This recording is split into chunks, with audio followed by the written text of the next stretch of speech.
Bismillahirrahmanirrahim. Assalamualaikum warahmatullahi wabarakatuh. Sedang jamaah subuh yang semuanya insyaallah dirahmati Allah Subhanahu wa taala. Sebelumnya saya ingin menyampaikan bahwa kebetulan dari malam saya tidak taruh di sini, jadi saya tidak tahu informasi. Dan pernah saya sampaikan kepada teman-teman ibu-ibu di belakang bahwa saya untuk tahun ini tidak dapat jadwal ceramah di masjid ini. Tiba-tiba tadi subuh sebelum saya kemari, anak saya Dr. Haja Surhan menyampaikan, Umi yang ceramah sebentar. Oh, kenapa tidak pernah saya dapat jadwalnya? Tidak ada saya dapat jadwalnya. Tapi insya Allah saya berusaha. Jadi mohon maaf jika apa yang saya sampaikan ini berulang apa yang saya sampaikan di tempat lain, karena saya tidak mempersiapkan untuk khusus di masjid ini. Baiklah, alhamdulillahirabbil alamin wa bihi nasta'inu ala umuri dunya waddin wassalatu wassalamu ala asyrafil anbiya'i wal mursalin sayyidina Muhammadin wa ala alihi wa sahbihi ajmain. Asyhadu an la ilaha illallah wahdahu la syarika lahu wa asyhadu anna Muhammadan abduhu wa rasuluh. Ma ba'du. Pertama-tama tentunya kita panjatkan rasa syukur yang sangat mendalam kepada Allah Subhanahu wa taala karena kita masih diberikan nikmat-nikmat sehingga kita dapat berada di tempat ini melaksanakan salat subuh jamaah bersama. Untuk kali ini mungkin lebih tepat saya akan bawakan menyangkut sedekah dan adabnya. Bagaimana kita bersedekah dan bagaimana adab-adab bersedekah. Nah, hadirin sekalian, ada beberapa hadis-hadis Nabi yang mengemukakan menyangkut hebatnya sedekah ini. Pertama-tama dari Anas radhiyallahu anhu menyampaikan bahwa Rasulullah bersabda, yang artinya bahwa bersedekahlah kamu karena sedekah itu dapat menghindarkan api neraka di akhirat nanti. Kemudian sampaikan juga bersedekahlah kamu walaupun sebiji kurma, kalau tidak bisa walaupun kata-kata yang baik. Dan ini memang dalam Al-Quran dikatakan, ya ayyuhalladzina wattaqullaha wa qulu qawlan sadida. Wahai orang-orang yang beriman, bertakwalah kepada Allah, ucapkan kata-kata yang baik. Jadi memang dianjurkan juga kata-kata yang baik. Nah, hadirin sekalian, dari Abu Hurairah radhiyallahu anhu menyampaikan bahwa Rasulullah pernah bersabda, sedekah itu dapat menghindarkan kematian yang zuhud hatimah. Jadi kita akan mendapatkan husnul hatimah, dan sedekah itu dapat menjadi naungan kita di akhirat pada saat kita sudah meninggal. Jadi luar biasa sedekah ini.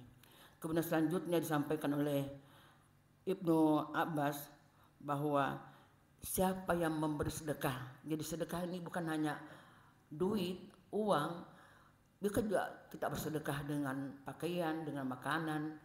Dan kita ketahui bersama bahwa sedekah yang paling cepat dapat pahalanya yaitu bersedekah dengan memberikan makan.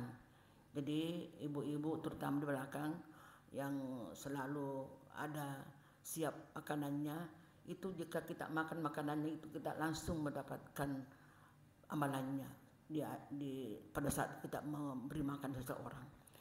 Nah, ini diriwayatkan bahwa Rasulullah bersabda, barang siapa yang memberikan baju atau pakaian kepada seseorang sepanjang pakaian tersebut masih digunakan atau dipakai oleh orang lain, walaupun dalam keadaan robek-robek, tetap dia mendapat perlindungan dari Allah Subhanahu wa taala selama pakaian tersebut dipakai. Kemudian disampaikan pula bahwa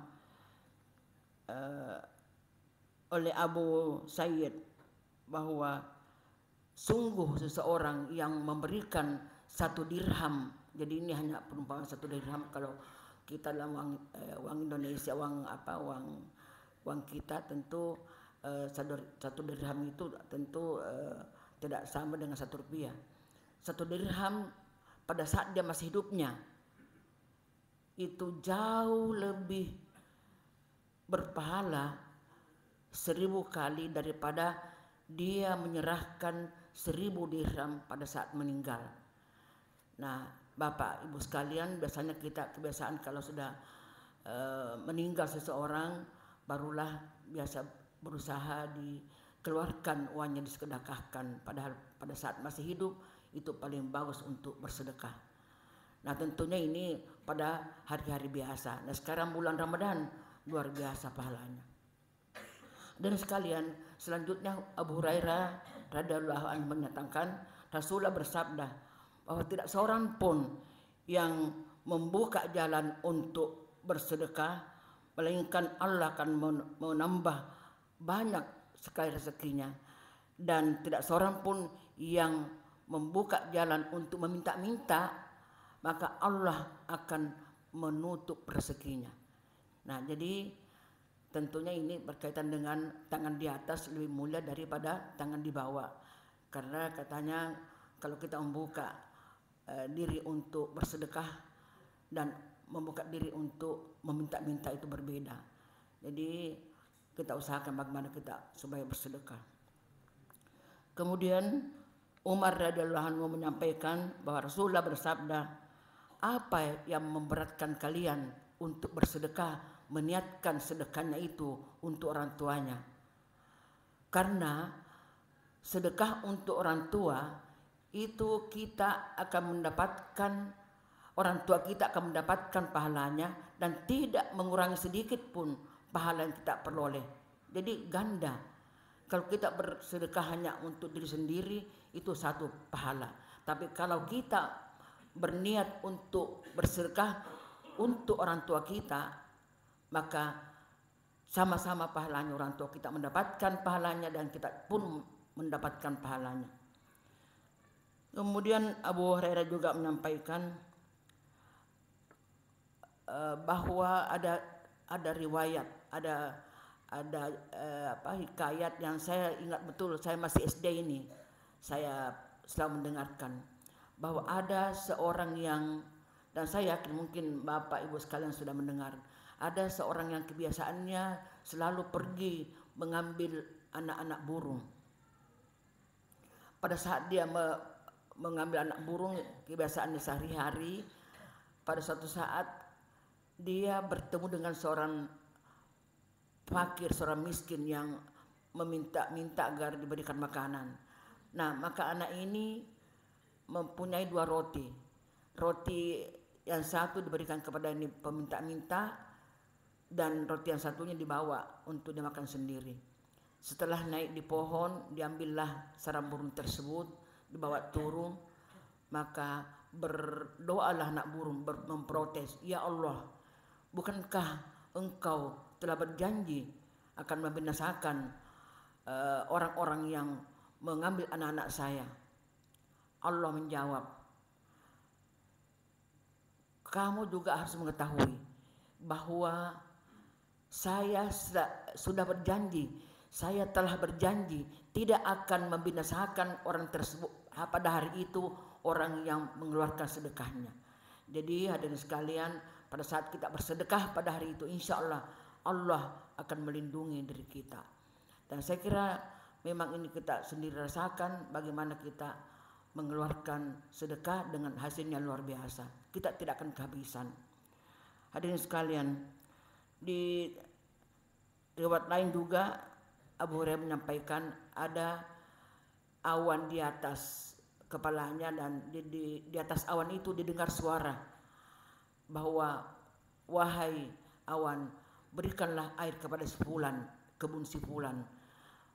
Maka orang ini menelusuri awan tersebut. Di suatu tempat awan tersebut mengeluarkan air, dan air tersebut jatuh di selokan, mengalir ke suatu tempat. Orang ini mengikuti terus tempat mengalirnya air ini, sampai di suatu tempat rupanya kebun. Disitulah di kebun itu dialirkan sungai-sungai yang turun dari awan. Maka bertanyalah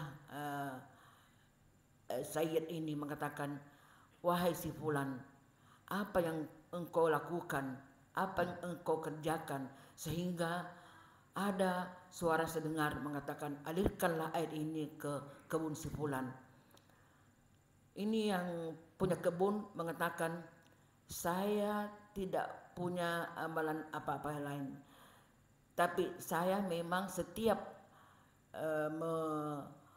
menanam ini bibitnya dan berhasil, saya bagi 3. Sebagian saya makan sendiri, sebagian juga saya jadikan bibit, jadi 1/3 dimakan, 1/3 dijadikan bibit, dan 1/3 dijadikan sedekah. Luar biasa. Nah, dan memang kita tidak perlu was-was, karena insya Allah kalau kita banyak bersedekah akan datang rezeki yang tidak disangka-sangka. Wa may yattaqillah yaj'al lahu makhrajan wa yarzuqhu min haitsu la yahtasib. Rezeki yang tidak disangka-sangka. Dan insya Allah ada diskusi kecil yang kami lakukan. Ada teman sahabat kita begini, tidak bisa bukan kita ini dosen sudah tetap kita punya gaji, dari mana rezeki tidak disangka-sangka. Sekarang tidak, ada saja. Ada yang panggil kita, ada yang memberikan hadiah kepada kita, ada yang minta tolong kepada kita, lantas kita dikasih rezeki. Insya Allah Allah akan senantiasa menggantikan berlipat-lipat kali apa yang kita sedekahkan. Sekira inilah saya sekedar sampaikan, terutama di bulan Ramadan ini, kalau kita bersedekah insya Allah Allah akan melipat gandakan balasan-balasan yang akan berikan kepada kita. Jadi yang takut, tidak pernah dengan sedekah kita jadi miskin. Insya Allah kita akan rasakan sendiri, kalau kita banyak bersedekah pasti banyak juga yang mengalir masuk. Sekira inilah sekedar kultum saya, lebih kurangnya mohon maaf. Sekian, wallahu muwaffiq. Wassalamualaikum warahmatullahi wabarakatuh.